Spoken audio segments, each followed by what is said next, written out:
నమస్తే. నేను ప్రశాంత్.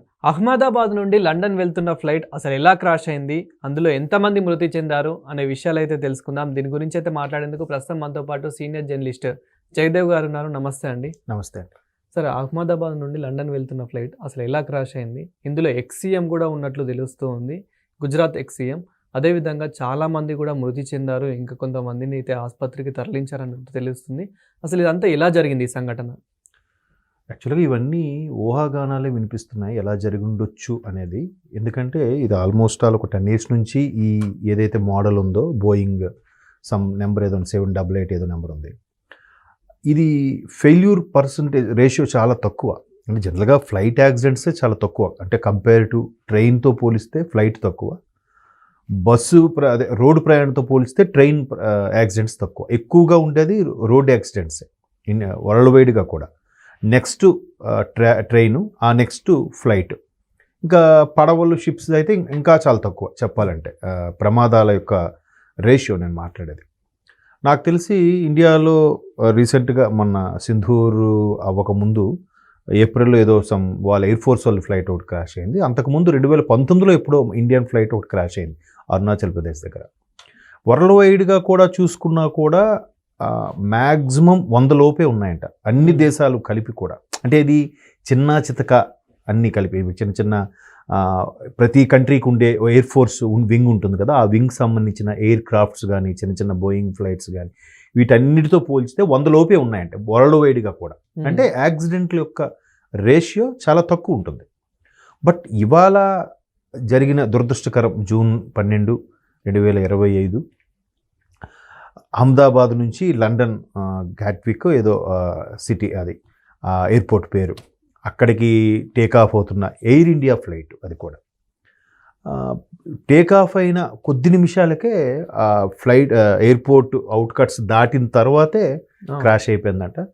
దురదృష్టకరం ఏంటంటే అది మళ్ళీ ఒక జనవాసాలు హాస్టల్ ఏదో ఉందంట అక్కడ, దాని మీద పడిపోవడం. అందులో కూడా కొంతమంది గాయపడ్డారో చనిపోయారో ఎంతమంది ఉన్నారో. ఎందుకంటే ఇప్పుడిప్పుడే సోషల్ మీడియాలో వైరల్ అవుతున్న వీడియోస్ చూస్తే ఇప్పుడు జనరల్గా ఇవాళ రేపు మొబైల్ చేతిలోకి వచ్చాక చాలామంది ఎక్కడెక్కడ సన్నివేశాలు కూడా తీస్తున్నారు. అఫ్ కోర్స్ అదొక యాక్సిడెంట్ అయిపోతే మనిషిని కూడా లేపట్లేదు, ఫోన్లు తీసుకుని సెల్ఫీలు దిగే పరిస్థితి వచ్చింది. సో మొత్తానికి అలా తీసినప్పుడు ఒక అబ్బాయి లాంగ్ షాట్లో తీసుకున్నప్పుడు అది వెళ్ళి క్రాష్ అయ్యి అంతెత్తున మంటలు చెలరేగాయంటే మొత్తానికి ఫ్లైట్ అంటే స్మాష్ అయిపోయింది. లోపల ఇంధనం ఉంటుంది, అది ఇంధనం ఎంతో దానికి ఏదో అంటే చదివాను గుర్తు రావట్లేదు. ఆ టెంపరేచర్, అంత హీట్ టెంపరేచర్ జనరేట్ అయితేనే ఇంధనం మండితేనే అది టేకాఫ్ అవుతుంది. మళ్ళీ అందులో ఎంత ఫ్యూయల్ ఉందో మనకు తెలియదు. ఎందుకంటే మోస్ట్లీ ఫ్లైట్ అంటే సేఫ్టీకి అయితే ఇంకా స్టాండ్ బై కొంత ఉంటుంది, దానికి కొంత ఇంధనం మండుతుంటుంది. పైగా చిన్నదా ఒక బిల్డింగ్ అంత ఒక స్ట్రీట్ అంత ఉంటుంది. చిన్న విలేజ్లో తీసుకుంటే ఒక విలేజ్లో అంత స్ట్రీట్ అంత ఉంటుంది ఒక ఫ్లైట్. పైగా ఇంటర్నేషనల్, డొమెస్టిక్ కూడా కాదు, ఎయిర్ ఇండియా అంటే ఇంటర్నేషనల్.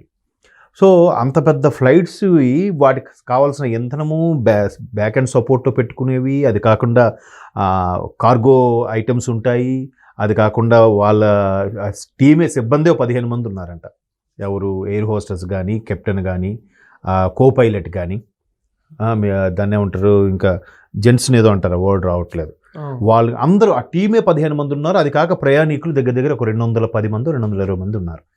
ఇది క్రాష్ అయిపోవడము కాకుండా ఇది వెళ్ళి ఒక జనావాసాల మీద పడిపోవడం, అక్కడ ఒక హాస్టల్ ఉండడం, హాస్టల్లో పిల్లలు కూడా ఇప్పుడు ఎంతమంది చనిపోయారని తెలియదు. ఇప్పుడు ఇంతకుముందే ఒక మిత్రుడు చూపించాడు వీడియోస్ చూస్తే అసలు ఒళ్ళు గగురు చేస్తుంది అనుకోండి. అంటే ఏ అవయవం ఏదో ఏ పార్ట్ ఏదో కూడా తెలియని పరిస్థితి, అంతే మొత్తం బూడిద. అంత దారుణంగా జరిగింది. ఎవరైతే ఆ యాక్సిడెంట్ జరిగినప్పుడు క్రాష్ అయినప్పుడు తుల్లిపోయారో లేదంటే ఇంకేమైనా జరిగిందో అప్పుడు ఎవరైనా బతికితే మిగిలి ఉండొచ్చు, కానీ మ్యాక్సిమం బతికుండే అవకాశాలు కూడా చాలా తక్కువ అంటున్నారు. సో క్యాప్టెన్కి కూడా చాలా ఎక్స్పీరియన్స్ ఉన్నట్లు తెలుస్తుంది, ఎవరైతే సుమిత్ సబర్వాల్కి. సో అసలు ఎలా జరిగింది అనుకోవచ్చు. అంటే ఇలాంటివి చిన్న చిన్న ఇష్యూస్ ఉన్నప్పుడు కూడా మనకి అందులో చూపిస్తూ ఉంటుంది. అండ్ కింద కూడా మనకి అంటే ఈ ఏదైతే ఎయిర్పోర్ట్ ఉంటుందో అక్కడ కూడా కమ్యూనికేషన్ అనేది ఉంటుంది ఫ్లైట్కి ఇక్కడికి. అసలు మరి ఈ కమ్యూనికేషన్ ద్వారా అయి ఉండొచ్చు అంటారా, లేదంటే ఇప్పుడు మీరు అన్నట్టు ఆయన దగ్గర 8,000 కిలోమీటర్లు నడిపే అనుభవం, అంటే కొన్ని 100 ట్రిప్పులు వేసి ఉంటాడు ఆయన వివిధ దేశాలకి.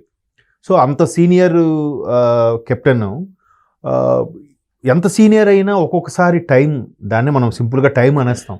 ఇప్పుడు ఆ కాక్పిట్ రూమ్ అంటే పైలట్, కో పైలట్ వాళ్ళు ఉండేది, మొత్తం అంటే పైలట్స్ డ్రైవ్ చేసేదంతా కూడా దాన్ని కాక్పిట్ రూమ్ అంటారు. ఆ కాక్పిట్లో మీరు అన్నట్టు ప్రతిదీ ఇవాళ టెక్నాలజీ పెరిగిన తర్వాత మనకి డాష్ బోర్డ్ అంతా చూపిస్తుంటుంది, డిస్ప్లే ఉంటుంది, ఏది ఎంతలో ఉంటుంది, ఎంత ఎత్తులో వెళ్తున్నాము, ఎంత స్పీడ్లో వెళ్తున్నాము, అక్కడ విండ్ పవర్ ఎంత ఉంది, ఏ డైరెక్షన్లో వెళ్తున్నాము, పైగా మనకి దగ్గరలో ఉండే ఎయిర్క్రాఫ్ట్ ఏమున్నాయి, స్టేషన్స్ ఏమైనా ఉన్నాయా, ఇవన్నీ పైగా ఏటీసీతో అనుసంధానం, ఎయిర్ ట్రాఫిక్ కంట్రోల్ వాళ్ళు ఉంటుంది, పెద్ద చూసారా పెద్ద పిల్లర్ లాగా ఉంటుంది.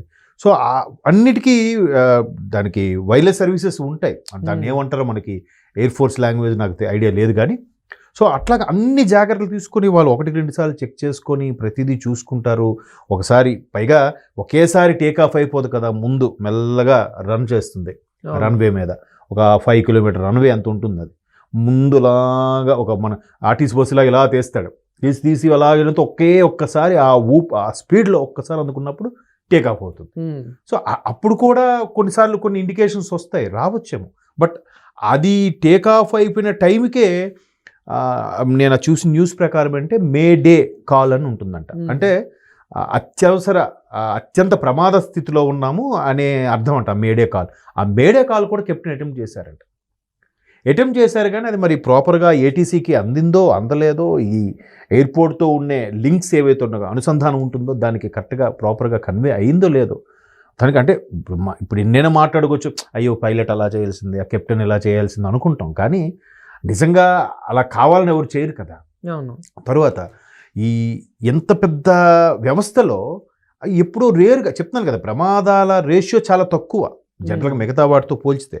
బట్ ఎన్ని జాగ్రత్తలు తీసుకున్నా అప్పటికి, ఇప్పుడు మొన్న కూడా ఆ మలేషియా ఫ్లైట్ గుర్తుందా, ఒక 1 year 2 years బ్యాక్, అతిపెద్ద డిజాస్టర్ అది నిజంగా. అదైతే మరీ ఇదైతే ఇక్కడ కాలిపోయి కనీసం శకలాలైనా దొరుకుతున్నాయి బాడీవి, అది ఎక్కడో సముద్రం మధ్యలో ఊలిపోయింది. ఎవరు తీస్తారు, ఎవరు తీయగలరు, అది ఎంత లోతుంది ఎవరికి తెలుసు. అట్లీస్ట్ వాళ్ళు తుల్లిపోయినా కూడా బతికే అవకాశాలు లేవు. ఇప్పుడు ఎక్కడనుకో భూమి మీద ఎక్కడో బాడీలు తుల్లిపోతే కనీసం ఒక కాలు చేయి పోయినా మనిషి బతికే అవకాశం ఉందేమో, సముద్రం మధ్యలో ఎవడం బతుకుతాడు. సో అది ఒక 1 year బ్యాక్ 2 year బ్యాక్ చాలా పెద్ద మేజర్ యాక్సిడెంట్. సో ఇట్లా చాలా జరుగుతున్నాయి. బట్ కెప్టెన్ ఎంత నిష్ణాతులు, ఎంత ఎక్స్పీరియన్స్ ఉన్నప్పటికీ ఇలా జరగడం అనేది దురదృష్టకరం. మేడే కాల్ అపీల్ చేశాడంటే అప్పటికే అర్థమైపోయింది, ఏదో కంట్రోల్ తప్పుతుంది అన్నట్టు తెలుస్తుంది. బట్ అది అయ్యేసరికే టేక్ ఆఫ్ అయ్యి జస్ట్ ఒక 190 meters ఎంతో హైట్లోకి వెళ్ళిందంట అంతే. అంటే జస్ట్ 650 feet ఎంతో ఆ హైట్లోకి వెళ్ళేసరికి ఇంకా కంట్రోల్ తప్పింది అంట. మొత్తం స్మాష్. ఎంతమంది ఉన్నారు అంతమందిలో కూడా కొంతమంది బతికుండొచ్చు అని ఎక్స్పెక్ట్ చేస్తున్నారు. బతుకుంటే మన నిజంగా అదృష్టమే. ఇంకోటి ఏంటంటే మీరు అన్నట్టు ఒక మాజీ ముఖ్యమంత్రి కూడా అందులో ప్రయాణిస్తున్నారు. గుజరాత్ మాజీ అంటే మోదీ గారికి ముందు బీజేపీ తరఫున పనిచేసిన వ్యక్తి. మరి ఆయన కూడా ఆయన క్షేమ సమాచారాలు ఎలాగున్నాయో తెలియదు. మరోవైపు ప్రభుత్వం కూడా హుటాహుటిన కేంద్ర విమానయాన శాఖ మంత్రి మన తెలుగువాడు రామ్మోహన్ నాయుడు గారు, కింజరాపు రామ్మోహన్ నాయుడు గారు హుటాహుటిన ఇప్పుడు అహ్మదాబాద్ కూడా వెళ్తున్నారు. అంటే ఎవరెన్ని అంటే పర్యవేక్షణ తప్పదు. ఏంటి వాళ్ళకి క్షతగాతులకి చర్యలు, ఒక టోల్ ఫ్రీ నెంబర్ పెట్టాలి, వాళ్ళతో ఎవరెవరు ఉన్నారు, ఎవరెవరు వెళ్తున్నారు. లండన్ అంటే ఇవాళ రేపు వాళ్ళలో పక్క ఏ దేశం వెళ్ళినా కూడా ఈజీగా వెళ్ళిపోతున్నారు. పైగా అహ్మదాబాద్ అనేది ఇండియాలో మేజర్ మెట్రోపాలిటన్ సిటీస్లో ఒకటి అహ్మదాబాద్. అటువంటి పైగా పెద్ద బిజినెస్ సెంటర్. అటువంటి అహ్మదాబాద్ నుంచి చాలామంది బిజినెస్ మ్యాన్లు వీళ్ళు టేకాఫ్ అవుతుంటారు. రోజు కొన్ని 100 మంది ప్రయాణిస్తూ ఉంటారు. అట్లాంటిది రాజకీయ ప్రముఖులు, ప్రయాణికులు, అంతే పిల్లలు కూడా ఉన్నారంట, చిన్నపిల్లలు కూడా ఉన్నారు 11 మంది ఎంతమంది. మరి అంటే ఇక్కడ అంత మేజర్ యాక్సిడెంట్ జరిగినప్పుడు ఆ బ్లాస్ట్కి బతకడం కష్టం. అట్లా కుదుపులు వచ్చినప్పుడే సగం మనిషి చనిపోతాడు. జనరల్గా మీరు అబ్జర్వ్ చేస్తే ఫ్లైట్ మనకి సినిమాలో చూపించిన మామూలుగా ఉంటే చిన్న మూమెంట్ ఉంటుంది మనకి జర్నీ చేసేటప్పుడు.